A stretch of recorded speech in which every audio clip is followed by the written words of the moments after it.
Jak podaje Komenda Główna Policji w Szczecinie, w ciągu ostatniej doby policjanci zatrzymali 11 osób, które posiadały bądź też udzielały innym środki odurzające, głównie marihuanę oraz amfetaminę. Wszystkie osoby usłyszą zarzuty z ustawy o przeciwdziałaniu narkomanii. Za tego typu przestępstwo w zależności od ilości posiadanych narkotyków grozi kara do 3 lat pozbawienia wolności. Funkcjonariusze z garnizonu zachodniopomorskiej policji na co dzień zajmują się także zwalczaniem przestępczości narkotykowej. Policjanci sprawdzają osoby, które według ich wiedzy mogą trudnić się tym procederem. Uzyskują informacje, legitymują i zatrzymują tego typu przestępców. W czasie ostatniej doby mundurowi zatrzymali 11 takich osób. Takie zatrzymania miały miejsce m.in. w powiecie wałeckim, Świnoujściu i Szczecinku.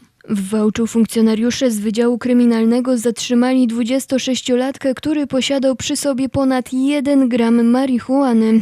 W związku z tą sprawą mundurowi zatrzymali także 36-letniego mieszkańca Wałcza, który, jak się okazało, w mieszkaniu także posiadał narkotyki, a ponadto sprzedawał 26-latkowi 30 gramów za kwotę 900 zł.